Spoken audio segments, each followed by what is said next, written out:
Well, hello everybody. Welcome to the channel. For those of you who don't know, we are standing in front of the grave of Devil Anse Hatfield and a whole bunch of family members. Yes. And I am joined here today with with Jack Hatfield. Hey everybody. I'm trying to get my I swear I don't have dreads. he ain't right. Just look over him, y'all. Yeah, I know. But we're going to try to do something a little bit different. We're going to try to do something new. We've shown y'all a few of the graves up here, and Heather and I, we've come up and done some stories and told y'all about some of the people here, and of course Jack has as well.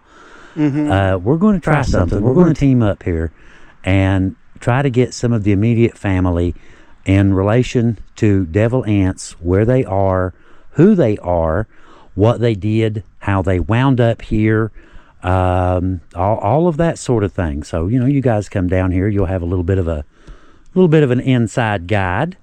Yep. Trail riders, you know, come down to visit the place, or just anyone who's just interested in Devil Anse or the Hatfield-McCoy feud. I don't know. Just a thought. I'm just angry. Anyway, Paul's gonna have to hold my jacket there. All right. So of course, first thing, notably, is we do have my great-grandmother here as well, Levisy. So, Devil Anse's loved wife. Yeah. He was extremely faithful to her. She was an amazing, God-fearing woman. Always stood by her man and her children.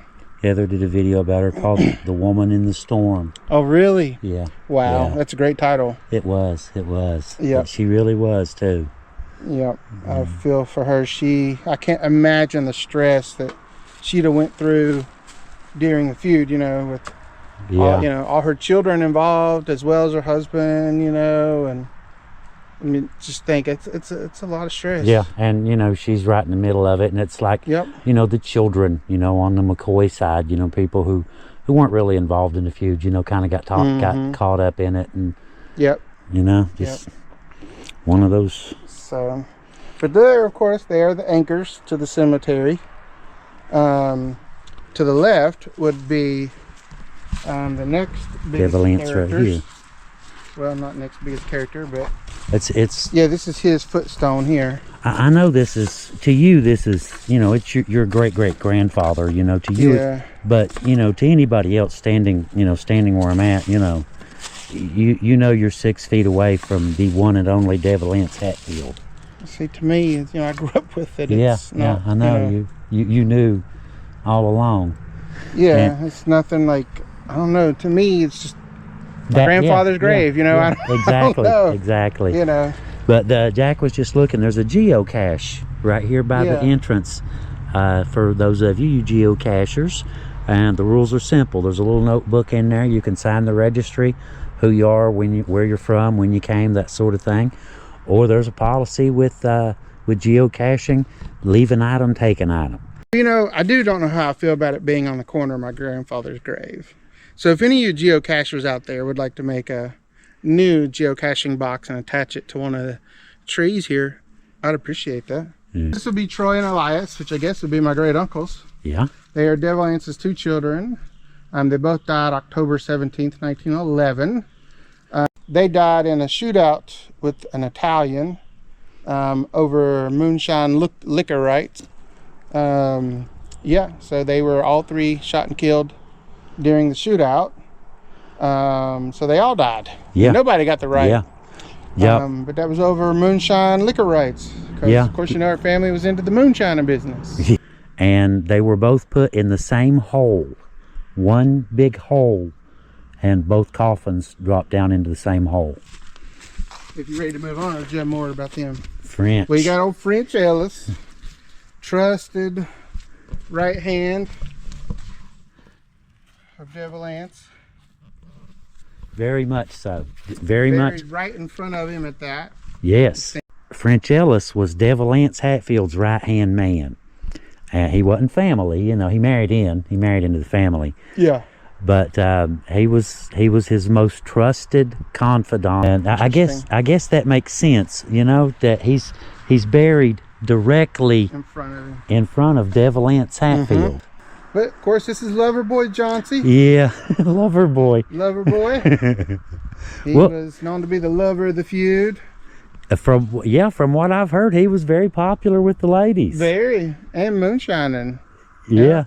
Yeah, he even pulled my grandfather in on it. Yeah, and Roseanne. Yeah, and of course married Rosanna. Couldn't marry Rosanna. Devil Anse wouldn't let him marry. And then he ended up marrying Nancy. Yeah. Which, of course, was her first cousin, Randall McCoy's niece, and Asa Harmon McCoy, the first McCoy ever killed in the Hatfield-McCoy feud during the Civil War, his daughter. Yeah. So it's a pretty controversial marriage. Yeah. Well, he didn't ask permission that time. Talk about sleeping with the enemy. Literally. You know? Very interesting story. A lot of history in it. A lot of history. Just this one grave right here has whole books worth of There's about 20-30 books with Johnse and Rosanna in it. Yeah. Well, he went to prison, and that he got released from prison because he saved the warden.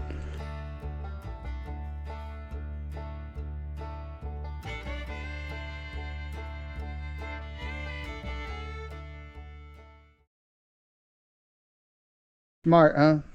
Yeah, but there's all kinds of really interesting stuff about Johnse. He was a very colorful character. That he was. He's a very lovable character. Caused a lot of trouble in a lot of ways. Yeah, you could. Yeah, him and Cap. Yeah. Him and Cap. Yeah. Cap isn't buried here. No, they were some troublemakers though. And then some. And of course, you got Dr. Elliott Hatfield.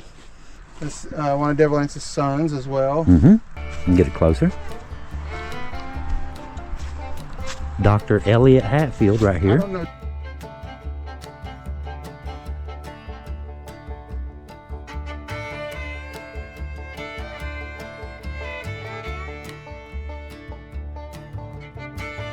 Yeah. All right, let me step over here. And then Margaret Jane, maybe his wife. She's about the same age as Elliott. And Daniel, I think this might have been his son. I can't remember. These three here, I don't know a lot about at all, actually. So I could be totally wrong and off the wall on all that. Okay. We got Tennis. Yeah. Who I cleaned his headstone anyway, even though he burned the home down there. Yeah, there's that. Yeah, he was sheriff of Logan County, of course. Had the infamous scuffle with Don Chafin. And the Blue Goose. And the Blue Goose Saloon. And then, of course, this is his son, Tennis Jr. Very interesting. Very interesting. He liked insurance money, didn't he? Yes, he did. He liked. He burnt that house down. Well, the Blue Goose too. Yep. Got a $10,000 payout for the house, which today would be equivalent of $300,000, I think it was. Really? Yeah. That's interesting. I did the didn't know time value that. of money on it one day, and it was like a $300,000 payout today. Really? In today's currency. That's a good chunk of money. Yeah, with inflation That's a good from chunk back of then. money. Yeah. Yep. That is a good chunk of money. So he burned the house down, unfortunately, that I've got to rebuild. Yeah. Good point. Thanks, bud. Yeah. Thanks, Uncle Tennis. Thanks a lot. I guess it'd be my great uncle, yeah. And then behind Tennis Jr., of course, you know that name. Robert Lee. Robert E. Lee Hatfield, named after General Lee. That is Devil Anse's third son, which is also my great-grandfather. Yes, sir. So he had John, he had two sons, John and Craig. And then the Gilbert crew over there with the moonshine, they come from Craig, and I come from John. Right. So we both come from Robert. So the John was my great-grandfather, his son. And John had John Jr. And when he was about 3 years old, He was killed by moonshine poisoning and died on Johnse's front porch. Alcohol poisoning. Yeah, alcohol poisoning. Drank too much, too fast. Well, I always heard it was the first run of the batch. Really? So it was that first run has impurities in it. That first little. So you're thinking it was some sort of basically poison? I heard it. Yeah. More or less poisoned. Well, it was a bet. I heard it was a bet that he had a bet. Really? That he could drink the first run of moonshine and live, and he didn't live. Ouch. Yep. And my grandfather would have been about 3 at the time, so he was taken to Wyoming County and raised over in Wyoming County with my great grandmother's family. Wow, that's a bad bet, wasn't it? Yes, it was. That's a bad bet right there. I heard it was on Johnse's front porch, but I don't really know for sure. But that's the story the family has. I have no idea the truth, but that's very interesting. The story the family it's a very interesting story to hear, if nothing else. Yeah, it is. Yeah, it is. But I can't find John Sr.'s grave. I think he might be over there in that other cemetery we were talking about with LJ, Louisa Jane, my great grandmother. She was a character too. That's all over in Warrencliffe. Right. Yep. And, yeah. That's good one for us to do. Brandon Ray Kirk. I'm working on that. Trying to get the 3 of us to go over there. Yeah, we can do that. But yeah, as you can see, his headstone was tipped over, and Ida over here, hers was tipped over, and several of them you can see I've got them propped up with rocks. Yeah. They needed to be re-leveled. Well, Henry was, I think, I don't know, it was Cap or Tennis's son. I can't remember. Henry and Jack were, so it's kind of weird seeing my name on it. Yeah, it is. I bet it is. But I do hope they put Handsome above my name then too. But we'll see. Yeah, check this out. Check this out. Hang on.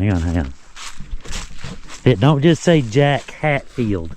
It says Handsome Jack Hatfield. Handsome Jack. So I hope they at least put that on my Yeah, you need to get that on yours too. But of course my middle initial's L. My legal name's Jackie, so and I'm a junior, so but it's still kind of freaky seeing. You could still put the Handsome on there. Well, yeah. You could still put the Handsome on there. Yeah. Handsome, would lovable, Handsome or Smart be better? Handsome and Smart. How's that? Yeah. Can't lose. Make sure you play this video for whoever does my Gotcha. You can't lose that way. Yeah. Gorgeous and smart and yeah. Yeah. Thank God he gave me some brains, because I sure didn't get the looks. But Shirley Jean and Henry had a little museum and a little trailer down here at the bottom of the hill for years. Yeah. And when Henry died, she kept it going, and she eventually passed away, and that's how Lucy ended up acquiring all that property down there. She took care of Jean. When did Shirley die? Do you remember? Do you know? 90. I have her obituary, I think, in there. I can't remember. Okay, I just was curious. There's no death date. I was just curious. Well, shoot, he died in 99. Yeah. So it had to be not long after, but I don't know. I have the thing, I know. Okay. But Jack was Henry's brother. Jack lived down here. I had that bridge named after him down here where he lived. Your new bridge? At Crystal Block. There's a bridge that the state used eminent domain to take the land. Oh, yeah, down here on the right. Yes. I know the one you're talking about. And I petitioned the state, and it took 2.5 years, but we got it done.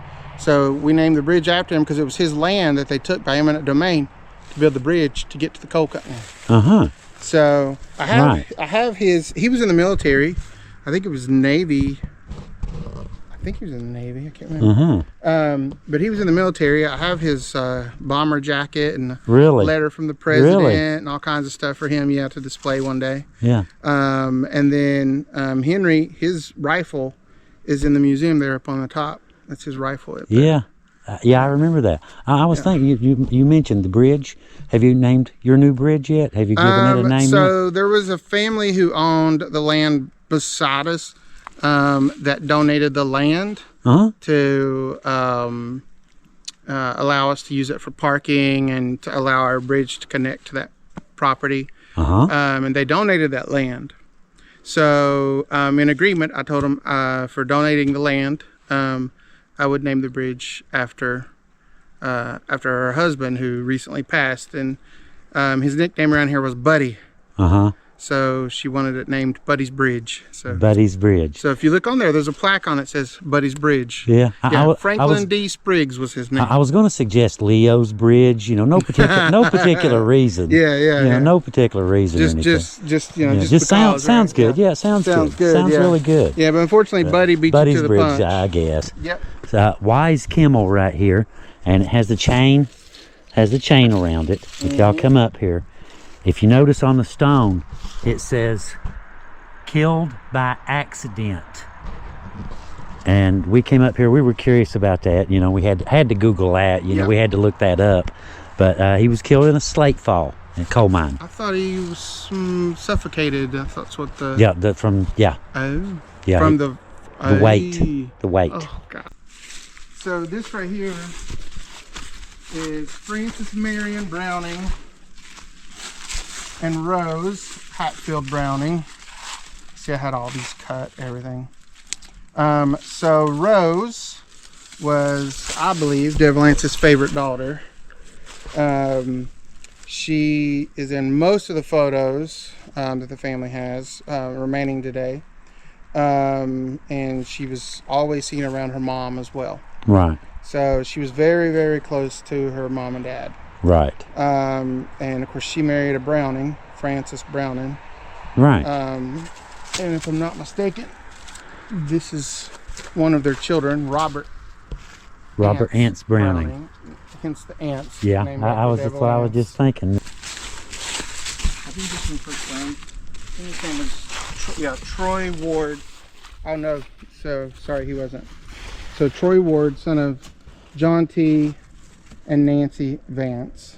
I thought one of these was, I guess that other one was her son I was thinking of.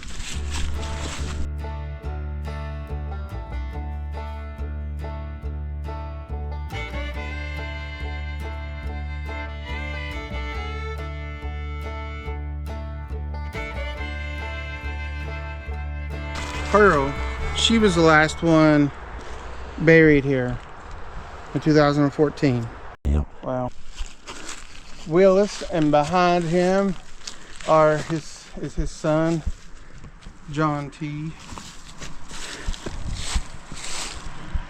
But Willis was the last living son of Devil Anse. He lived till 1978. Last one buried up here. There's even photos of him being carried up here by these men. Oh my God, I couldn't imagine carrying that up here. Well, there's one of him standing up here in a hat too. There is, yeah. In a hat. He always had that hat on. I just remember that picture of him standing up here. Yep, and we were just talking about his past just down there to those trail riders, if you remember. He's a very colorful character as well.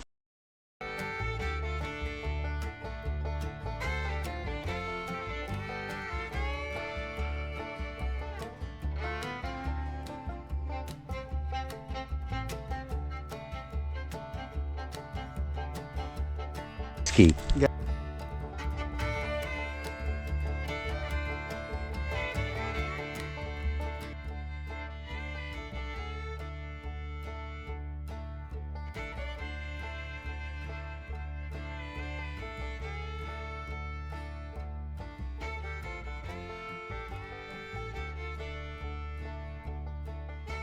He shot him. Yeah, shot him, killed him. Over wanting a drink of whiskey. And I think you might have a problem if you kill somebody for a drink. Yeah. You might have a problem. That's a good point. It's like Hatfield. If you had a favorite murder weapon, brother, you probably ain't the friendliest dude in town. Yeah.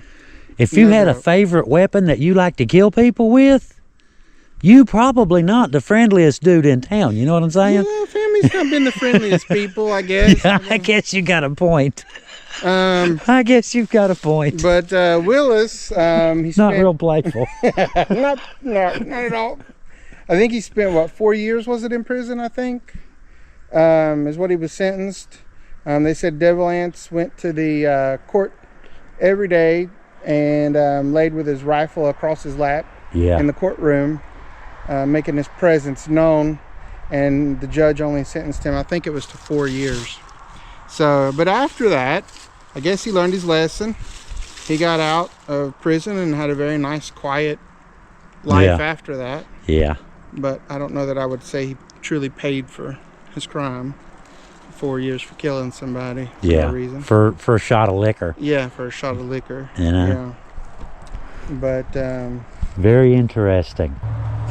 But yeah, it's a very colorful family history. Okay, well, all right, guys. Thank y'all for coming along. Hope you enjoyed the little video today from Sarah Ann, West Virginia. By God, Virginia. That's exactly right. From the one and only grave of Devil Anse Hatfield himself, and with Devil Anse Hatfield's grandson. Chill bumps. Yeah, head to toe. Thank you guys. Thank you guys for watching. We very much appreciate you. Feel free to subscribe if you like. And until next time, Leo out. Take care, guys. Bye.